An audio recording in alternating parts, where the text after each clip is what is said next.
Hi everybody, my name is Alan. On behalf of the crew, I'd like to welcome you to another edition of Bridging Heaven and Earth. You know, this life, this human life, is an extraordinary thing for all of us. I mean, not one of us doesn't have the day-to-day activities, doesn't have the experiences with love and lack of love and success and failures and joys and sorrows. And at the root, somehow, some way, in some corner of our being, every one of us knows there's something grand with the potential grandness of this human life. That we know that there's an experience of so much joy and so much connection and so much oneness. And what do I mean by that connection or that oneness or that joy? I mean, most of you know, have watched the show before, and on the opening, you've seen dedicated to the oneness, dedicated to an experience of something infinite and something inclusive and something full of love and full of joy for a human being. And when I use that word, and we use it on the show, which we do literally on every show, and that's the intent of every show. I mean, it's really to spread the vibration of love, but it's also to give that vibration, that knowledge, that intuition, that recognition, that realization that there is such a thing as oneness that we can have. There is such a thing as a connection to, in a sense, all that is. So when we talk about oneness, we know that an experience is available in this human body for all of us, which is so full, which is so comprehensive, which in a way is so incomprehensible to the human mind that, vastness is a word used, or infinite. And yet the experience of it is grander. The experience of it is so profound that it's almost like, the first few times you have it, you weep, in a sense, of the joy of the recognition of who you really are. And then the more you have it, then the reality is more strengthened and more realized of what you really are. And that's when somebody like a Jesus or a Krishna or a Buddha or a Muhammad, the roots of the religions that fight each other, that, thy name is love. That is what we're created from. That infinite power is that love. And then you could say the Father and I are one. God and I are one. The Goddess and I are one. Because there's nothing else. There is a oneness. And then the experiment of this human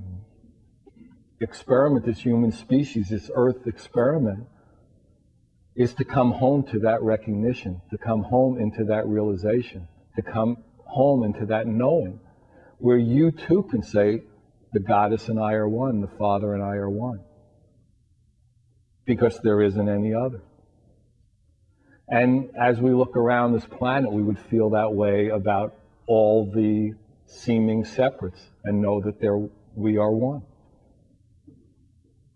And that's, what every show of Bridging, we were talking earlier about, the intent of this show. And if you've seen shows recently, the newer shows, we just finished the 200th show. And to me, I talked about during that show what a miracle it was. That really, with a volunteer crew, an unbelievably dedicated volunteer crew, week after week, year after year, month after month, comes with the intention to spread the vibration of love. And the miracle that we never missed a show, thank God, and the intention has always been that purity, the intention with the egos and with the trials and tribulations and the traumas of everyone involved, because we're all in human bodies and we all have them. But the intention is dedicated to that infinite, that oneness, that inclusion. And isn't that what we as human beings want, is to feel included and to feel infinite? Wouldn't it be glorious if we all felt like that? Would we fight the way we do? Would we be greedy the way we are? Clearly no. So, you know, again, now's the time to rededicate, to re-pray, to however we do our however we do our lives, however we commit to that infinite, to rededicate to get to the root of the infinite. Whatever Muhammad said, there is a root to that. Whatever Krishna said, there is a root. They had some experience. Whatever Jesus, whatever came from the Jesus, the Christ, he had an experience. Moses had an experience. These people who we talk about, who we revere, they had an experience. And that experience was love. That experience was oneness. So again, tonight we have somebody whose life is dedicated to that. You know, I've said that probably 200 and some odd times, and that's who comes on Bridging. That's who makes it to this set. Rebecca Skeele is an extraordinary spiritual teacher. She does worldwide workshops and trainings to teach personal growth, to teach practical spirituality. She's written an extraordinary book, You Can Make It Heaven. And her life, again, is dedicated to the recognition, to the experience, to the sharing, to feel love and share it. Simple. And our lives can be simple in that way. And again, we have these extraordinary music videos. A good friend of Bridging from Germany, this extraordinary musician, Kailash. As you know, I'm not so good with names at all. And as most of you know, recently we're watching the shows. We're in the middle of this extraordinary international art project where we're getting pieces from all over the world. We got this vision to do this art project where we contact all the people we know and just spread the energy that, you know, what an experience it would be for everybody involved and the planet itself. If people, all these creative people, some professional artists, some not, of all ages, from 5 to 90 at this point, have produced original pieces based on the theme Bridging Heaven Earth from all over the world. And they send them here, and we have art shows, and we'll show 3 pieces on this show, 2 pieces of jewelry and 1, you know, painting that have been produced for the Bridging Heaven Earth art project. So, you know, it's an opportunity for us to come together and to come into more of an understanding of love, of oneness, of truth, of God, of, you know, of what it means to be a human being, truly what it means to be a human being. And that at some point, really, we're all lights of the world, and we have to start shining them. We have to start being that light of the world and manifesting unrelentingly that love.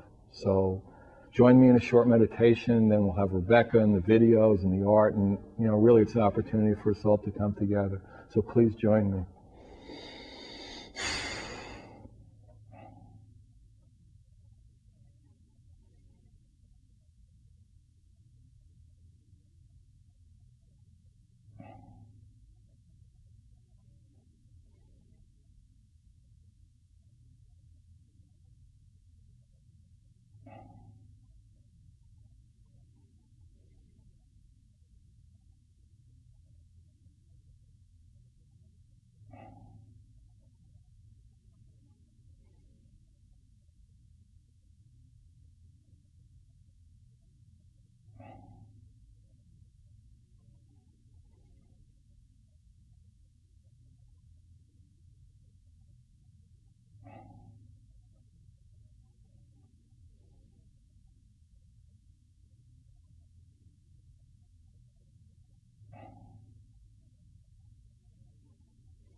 Okay, thanks.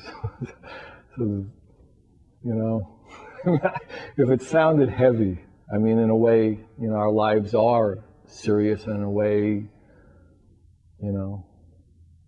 I mean, part of what makes us heavy is that we take ourselves so seriously. So, you know, there's an opportunity for love. It's beautiful. It's the way it's meant to be. It's simple. It's pure. It's childlike. And we can just laugh and collaborate and enjoy having physical bodies together. So there's really an opportunity. So the first piece we're going to do is Kailash from Germany, extraordinary musician. He plays just this wonderful inner world music, and he uses sound therapy and music as a gateway into that oneness, into that love. And his first piece, he does extraordinary didgeridoo work. So it's Kailash.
Yeah, hi, welcome back. So yeah, that was some music by Kailash, huh?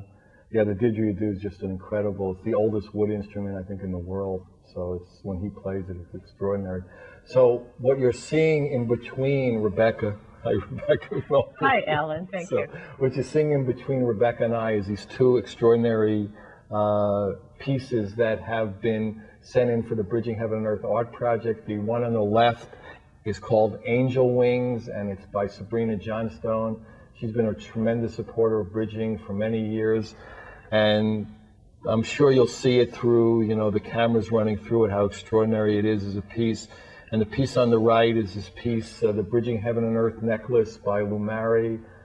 It's got all kinds of quartz and amethyst, and just another extraordinary piece. And it's an example of the amazing creative talents and differences that have been coming in from all over the world, with the intention of their manifesting a piece based on the theme Bridging Heaven and Earth. So, you know, again, if anyone's interested in joining us with that, you know, please give us a call. So Rebecca, welcome again. So I'm glad you're here. Thank you, Alan. It's a pleasure to be here. Yeah, it's amazing. So your book, You Can Make It Heaven. Mm-hmm. What do you mean by like heaven? How can you make it? Why aren't we there? Go girl. Okay. Well, You Can Make It Heaven is a manual for really co-creating heaven on earth. And when I'm speaking of heaven, I'm really speaking about the inner heaven. At first, my approach to all this is, and I want to say my approach is really how I came to this. So the book is really about how it's been presented to me. I, like everyone else, grew up with heaven on earth. You know, what is this concept? And whether or not you were raised in you know, a religion of some kind, you know, heaven on earth was always this thing that we were reaching for, or perhaps we experience when we leave the body. After. Right, after. Yeah. So I'm really talking about accessing the inner heaven, the indwelling of what you refer to as the oneness, or the loving, or the spiritual essence of who we are, and then being able to not only live in that, but bring it out into the world. So my approach is from essence to form, and it's a very practical way to do it, because one of the things in my life that has been very important to me has been that if I am going to embody this oneness, if I want to experience it, if I want to be in the vibration of it, if I want to know it, I also want to be able to live in it in my day-to-day life. You know, I don't, not just at the mountaintop. No, not just at the mountaintop. I want to be able to live it every moment of the day, if I choose that, if I focus on that, if that is my intention. And so my work has been about, well, how do you do that? How do you do that? And so when I began to awaken back in my early 30s, and all the, you know, the stuff hit the fan, as they say, and all the things fell around me, and everything that I was holding on to in the world became tumbling down, and this calling that I had up until then really been ignoring and distracting myself from. In other words, before that, I mean, we talked earlier and you said that you had this, you know, normal life, and a good normal life. I had a very good normal life. Children, a wonderful marriage in a sense, right. A wonderful life, a big plenty home, of money, plenty right. of all the things. Right. But even before that, something in you was like crying out. You knew that there was like a calling for you, an intention that wasn't being met in that form at that time. Well, I have to say I'm like everyone else. You know, I entered my 20s, mid-20s, I was married, late 20s, I was having my children. I was living a very wealthy lifestyle. I was living what a lot of people consider heaven on earth, right? Plenty of materiality, plenty of things to do, all of that. And yet what happened in the midst of that was waking up in the middle of the night in anxiety, in cold shakes, thinking, what is going on? I'm having an anxiety attack in the middle of this wonderful life I'm living in. You know, something isn't, and of course I would ignore it. I mean, you know, I'd wake up the next morning. Did you start taking pills? I mean, there are a lot of anti-anxiety pills on this. Well, no, but I distracted myself other ways. You know, I had plenty of money to spend. I had places to go. You know, when I got, into that anxiety, I'd say, oh, well, let's go on a vacation. Where shall we go now? I'm stressed out. Right. I'm stressed out, or I'm bored. Maybe that's it. I'm bored. So let's go do something, and I would throw myself into nonprofit work and that kind of thing, anything to distract myself from what was beginning to rumble inside of me. Yes. I mean, you look back and it was clearly an awakening. Yes, and it was the stirring that was going on. And I want to say this for stirrings and awakenings, they're not comfortable. Sometimes. My experience has been they are not comfortable. It's not this, you wake up in the morning in bliss all of a sudden. It's like, no, things start to fall apart. I question my own sanity. Certainly the people around you. Yes, I would sit and talk to my friends, and I would, break into tears, and I go, what is going on? And so, go shopping, girl. Yeah, exactly. Well, go out and buy a new outfit. What the hell? You had that outfit for 3 days already. Well, that was really my reality at the time. And anything else that was coming in was very frightening. It was very frightening. And looking back on it now, I know that that's what it was. I was responding to it with fear. And yet, which is not unusual for change and newness and old paradigms breaking down and all that. Yes. It is not. And yet when I began to go, and at the same time, though, there was something that was starting to happen in the life I was in, like, wait a minute, is this all there is? This is supposed to bring me happiness. Why am I not happy? This is supposed to be fulfilling me. Why am I not fulfilled? So in the midst of all that, and that took about 18 months to 2 years to all dissolve. Everything from the marriage to the lifestyle to where I was living. I moved.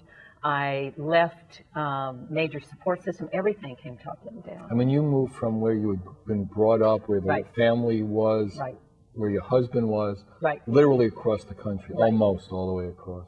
I moved into a whole different environment, into a place that was foreign to me in just about every way. And it was fearful and exhilarating at the same time? Exactly. And by the time I was moving and driving across, heading west, I knew that wherever I was going was that was going to bring forward something. I didn't have any idea, but it was something I just knew I had to go. Were you reading any spiritual books or tapes? Oh, sure.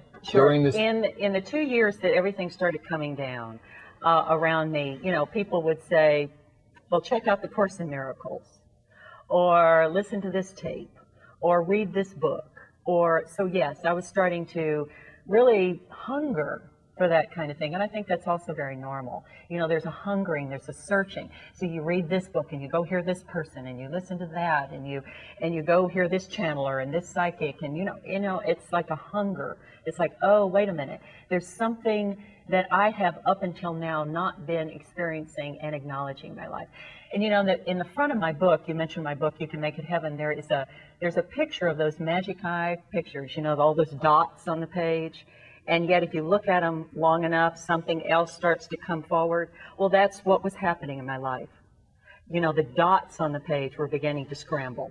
Mm-hmm. And something else was emerging, but I couldn't tell what it was at that time. I didn't know. You didn't have enough experience in that area. It was just all a blur. Yes, it was, but I knew something else, and so that's what I was starting to tune into. I mean, would you say that faith was growing, that this was really good, and this was really important, and this was really like in your path to your destiny in a way?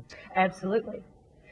Yes, absolutely. It was awakening the part of me which I now refer to as the oneness. I refer to it as our divine nature, our divinity, the sacred, the spirit of us, which up until then I was pretty much living in the human nature life.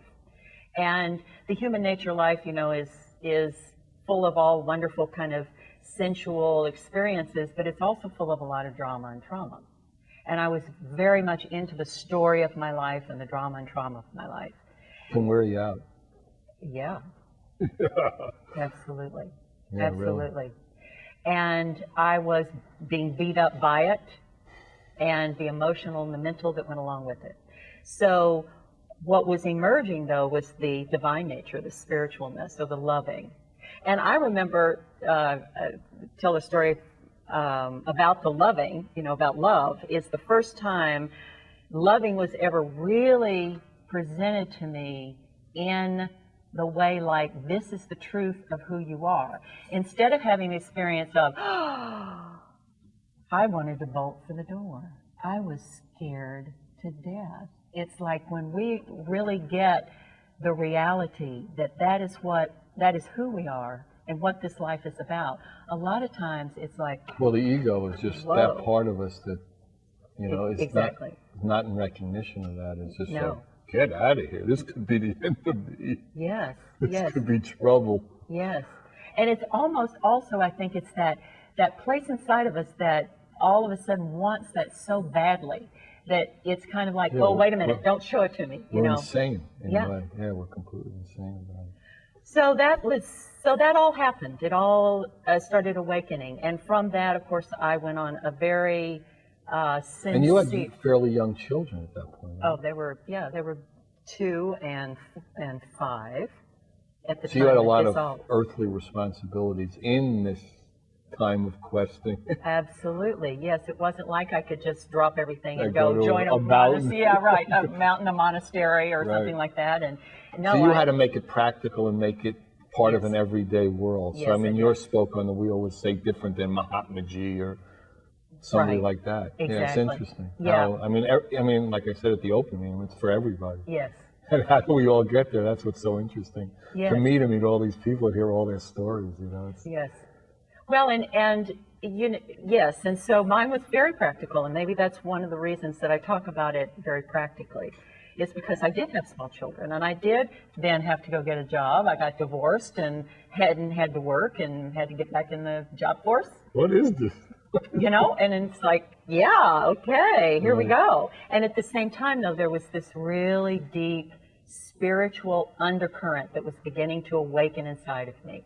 And my heart was expanding, and I was having heart-opening experiences, and I was finding, you know, truth, and I was really following it. And then I began to say, okay, well, if this is the truth of who I am, what does that really mean to me in my life? What does that practically mean to me in my life? And how do I begin to remember that more than I forget it?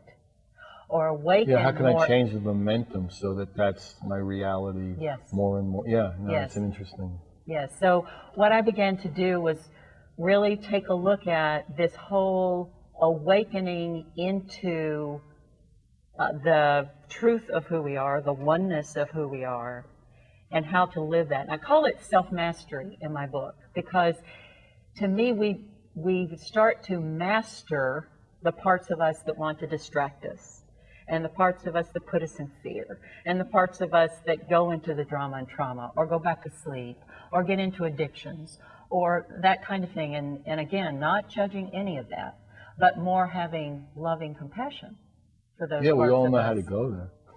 Right? You know what I mean? Yes, we I mean, do. anybody says they don't, you haven't looked hard enough. They're yeah. going to explode at any minute. That's fine, you know. Well, I mean, if you're in a human body, we've, doing the show so long, we've met some really extraordinary people, but as you get to know them, they got their places. well, yes, we all have So human right. bodies here, and we all have things Right. that we're working through, and the lessons that we're learning and Right. working through all that. Right. And one of the things that I do in the world is counselor, and I've been doing it for 17 years, and I've yet to meet anybody that doesn't have something that they're working Somewhere with. along the line. Yeah, that they're working with. And so once we begin, though, to master that, and we master it in a loving way, and that's the really important key here. A lot of times, a lot of people come to me and go, well, I know this stuff. How come I'm still, dealing with this? Or I thought I was through with that. How come this is up again in my life? And that key in there I always find is, I say, well, are you loving it yet? And they look at me and they go, what do you mean love it? I'm supposed to get rid of it. I'm supposed to fix it, right? I'm supposed to fix me. It's ruining my life. Change me, right? Exactly. Can we just put it somewhere? And no, we love it. And as we love it, it transforms and becomes a dance. Would you call loving it in a way or looking at it neutrally? I mean, there have been a lot of ways to describe it. Yeah. So why don't you actually go into how you would, Sure. think about that particular thing? Yeah, when I say loving, I'm really talking about several steps here. Usually the first step that I present and is actually observing it. When we really can observe, there is a neutrality that comes forward. So we unattach from it, and we become... It's not so us. Right. Right. Okay. And we become impersonal to it, right? Then the next thing that we look at is accepting. Maybe we don't like it. Maybe we're not condoning it. We're just accepting it. Like, it's here. It is. And I'm going to stop judging it. Because it's the judgment that sticks it to us. It adds power to it. Yes, yeah, right. it is. It's the judgment. So then after that, it's the compassion for, oh, here's a part of me that reacts in fear. Or here's a part of me that goes into hurt and disappointment. Or here's a part of me that goes into anger, or whatever it is. Let me have compassion for that. And then I work a lot with self-forgiveness. Self-forgiveness of the judgment. Because the judgment is, I find, what continues to bring it up in our life. And see, all of that to me is the loving. All of that. Mm-hmm. And so, you know, along the way, we might, I might really work, or I might have a client really work with acceptance. You know, which is practice acceptance. So really it depends on at what stage they're in Yes. dealing with that particular issue. Yes, yes. And I find with myself, as well as working with people, that it's really getting down to have you really forgiven the judgment of this? And I hear it over and over and over again. How can I forgive myself? This was not okay. This was bad. This was wrong. And I'm saying, forgive the judgment of it. What if it was for the learning of it? What if it's for the loving of it? What if you can love that, you can love your neighbor? Who's making the same stupid gesture every day? No, I mean, the only way you can have compassion for anyone else is to have compassion for yourself, for being human and your human frailty. That's right. And what if you can love somebody else that you see that you say, you know, you have a judgment about? In other words, that's the way, in my experience. It doesn't mean you want that person to live with you. It doesn't mean you want that person to be dating your daughter. I mean, any of those things. Exactly. There's certain actions, yes. you know, you understand their nature, but it doesn't mean you think they're the greatest action ever on the planet. Yeah. When we're talking about loving here, we're talking about the spiritual love. Right. We're talking about the acknowledgement and respect and honoring of all expression. We're not necessarily talking about the emotional, you know, loving, you know, I need you near me kind of love. We're really talking about the loving that comes from the spiritual heart. Right. Well, you know what we'll do? We'll see the second Kylish video, and then we'll come back, and maybe it'll give some, you know, different tools and different ways of, you know, coming into that recognition and that, you know, surrender and all that. Great. Okay, so the second video by Kylish, actually, one of the people on the crew is German, says it would be Kylish if I was saying it properly, which I'm probably not even saying it right this time. But this time he's going to be doing some extraordinary music with flute and drums. And then we're going to have a beautiful piece of, a beautiful painting by Kathy McCartney on the set, and you're going to see that, and we'll be back with Rebecca. So Kylish, it's magnificent, inner world music.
Hi everybody, well welcome back. So Kylish's second video was really powerful. So the picture you're seeing in between Rebecca and I this time is another Bridging Heaven and Earth International Art Project piece that came in. She lives, Kathy McCartney lives in, I think half in Northern California and half in Hawaii, and this is called Big Island Nights. I think she did it when she was in Hawaii. It's an extraordinary piece. So. Again, the art project's for everybody. It's inclusive, so if anybody's interested, please contact us. So Rebecca, you were talking at the end of the last segment about how you came into that knowing, that reality, and then how you were trying to make it natural, make it, so in harmony with what you did and are that it would just be something you did all the time. Why don't you talk a little bit about that? That to me is the piece of the soul. And the way that I talk about it, the way that I experience it is as, again, going back to all those dots on the page and what's starting to show up. So I'm starting to see this thing and it's coming into form. And I'm going, oh, what is this? What is the nature of this? And it is the nature of the soul. And the soul, to me, the nature of it is expansion and growth and revelation. So the revelation of myself living as a spiritual being and really shifting that paradigm for myself, really beginning to not see myself as a human being anymore, but a spiritual being, and really allowing all the parts of me to start experiencing that and wake up to that and have that experience. That's a process. Well, it doesn't have to be. I mean, remember, it could be that almost instantaneously, that recognition. I mean, it could be you've done 100 years of work or play before that. It's hard to say, but at one moment you're there. One moment it's a reality for you. Well, it is, except that what I found was I would have the reality, and then 2 weeks later, it's like, what happened to that? Where did that experience go? See, and my experience has been that we have these breakthroughs, these glimpses, these aha moments, these experience of the oneness, the open heart, the, whatever you want to call it.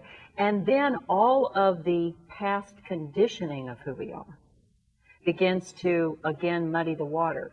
So we need to clear that out, clear that out, clear that out.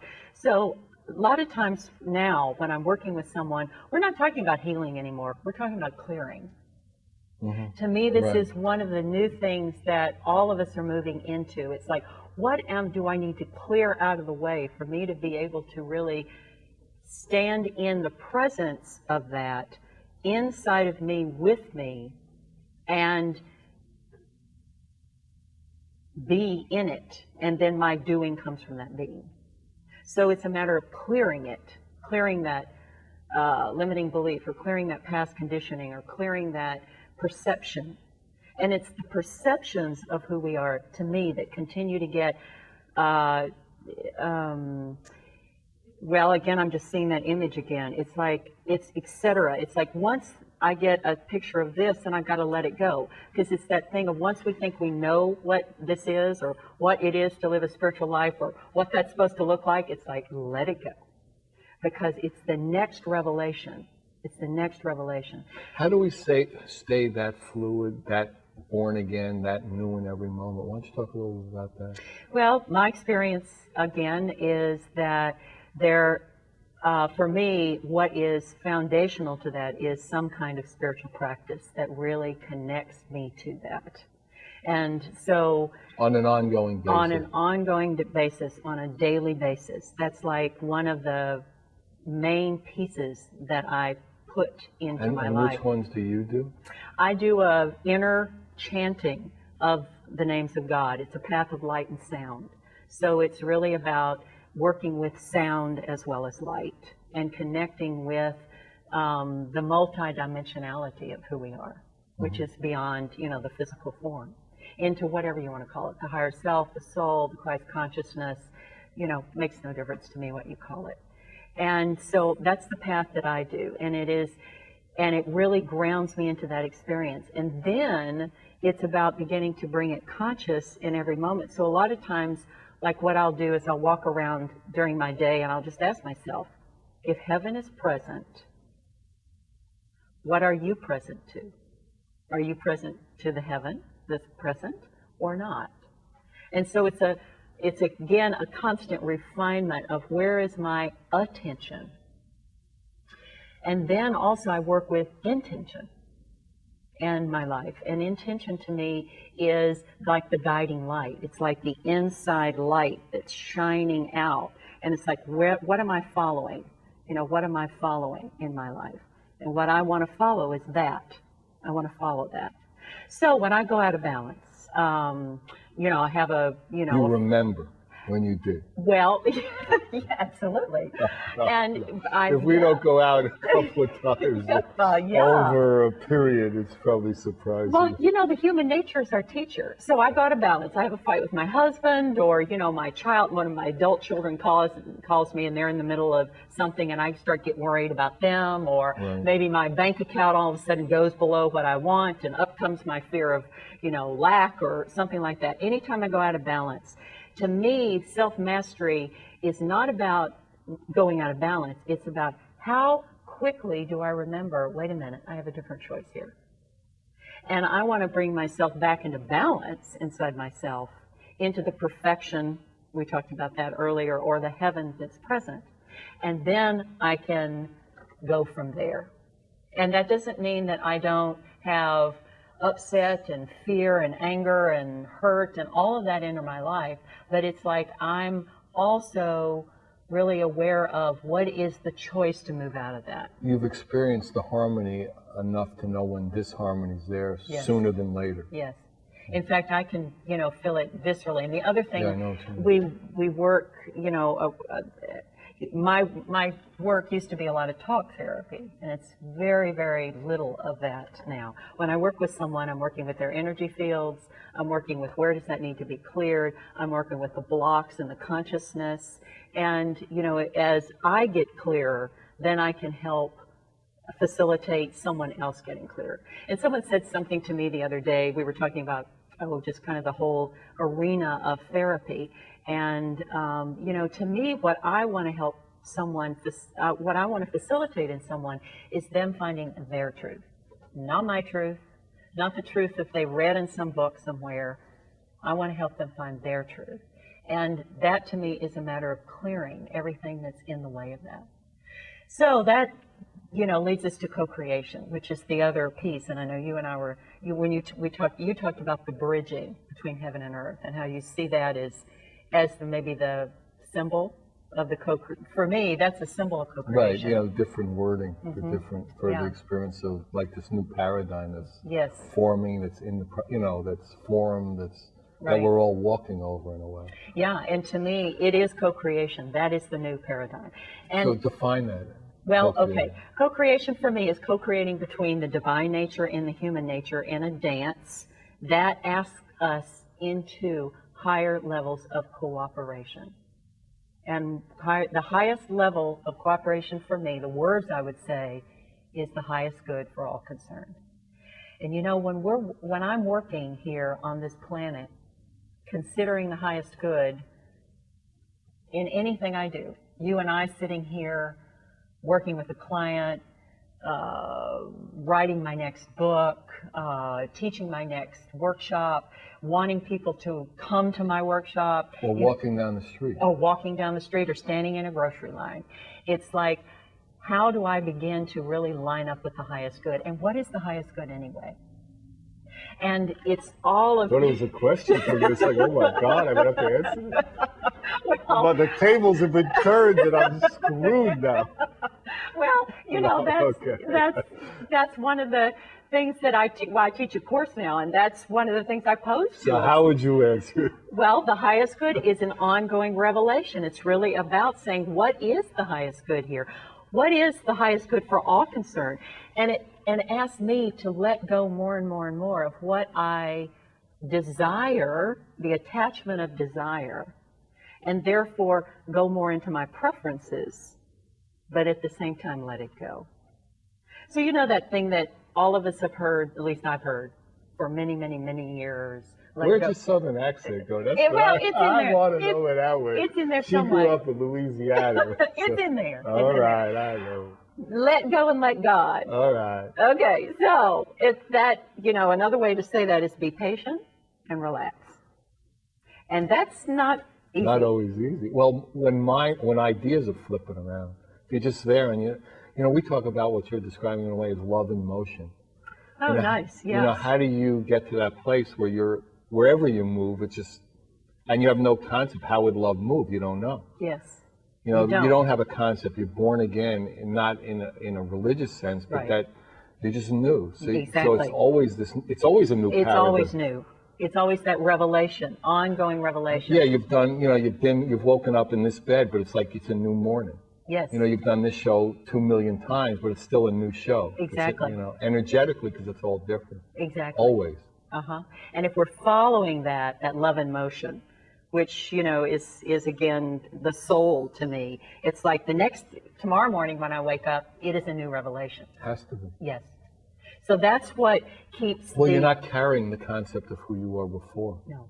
You know what I mean? There's not all this personal history and all that stuff. And that's a really hard one for us to get to as human beings, because we love our stories and we love... Oh, after a while they really can get... They get old. Yeah. Yeah, but it's all we know. Yes. I mean, until we've had enough experience of that, it's like leaning on a rubber cane. The life we live is like a rubber cane, and we keep falling on it. Yeah. So until we experience what I would call rubbing against the magnet of infinity, and we realize more and more the momentum. Yes. And then we want to trust that more. Yes. So the other one is not as good, not as fun, not as light. And so it's almost like we're not really choosing it because the momentum is so strong, that we're going towards the light. The light is, and then at some point we could say the Father and I are one, the Goddess and I are one. Well, because because we've recognized that enough, even though every once in a while, we forget, let's say, but You know, our momentum is that way. Yes. The thrust of our It's lives. a becoming. Right. It's a becoming. And as we go toward it, we also become it. And Well, at different moments, our recognition is that we are of it. You know what I mean? More and more and more. yes. So And every little cell inside of us you're starting to resonate has with to that. resonate with that. And so that's the ongoing revelation of it. And that's the co-creative process. And then how do you do it in the form? Well, we're learning that. We're really learning And that. yeah, in this physical body with, you know, cars and taxes and relationships and parents and illnesses and wars and, you know, to live in that love and motion. But, you know, at some point it becomes simple because you wouldn't know when you're just there. Yes. So unless you have a concept of how love and motion would be, how consciousness would be, you know, would you eat meat if you were, you know, would you do this if you were conscious? And if you have no idea. And it's teaching us, always. To It's surrender. teaching us. Let Yes. go. Let go. Let go. Let go, let God. Yes, absolutely. So this path is, well, path, you know. Right. This- We're using words. It is a I talk know, show. I know. It's At like- some point, it's We got to right. we got to use these words. Don't we? Right. This path is the ongoing revelation of the self, myself to myself. And in doing that, then I can then manifest that. You are going to, because you're in a physical body. If you're having that experience, whether you're in the line, whether you're up a mountain, you're gonna, you know what I mean? You're vibrating it. Yes, Even if you never did an action. yes. But us Westerners generally can do actions. Well, and yes, people say, well, what do I do? Don't worry Tell me about what it. to do. Don't worry. What's my purpose? Right. What should I be doing? And exactly, it's like you are doing it. Right. The being is the doing. Right. Just be it. And then you'll see. And the doing will follow. Don't worry. You Wash will do those dishes right. or, you know, Mr. Miyake or something, whatever. Yeah, it doesn't really matter. And that's also hard, I think, for us Westerners to get. And Yeah, because there's always a goal. You know, and then the Easterners talk about the journey and all Yes. that. The journey is the goal. yes, absolutely. Because, I mean, you know, we were talking earlier, you're going from the infinite to the infinite, is where you're going. But to come into that recognition, you know, and to not have, you know, with the watches and the clocks and the, you know, time and space. How do you live in time and space and not really experience time and space? That's a conundrum.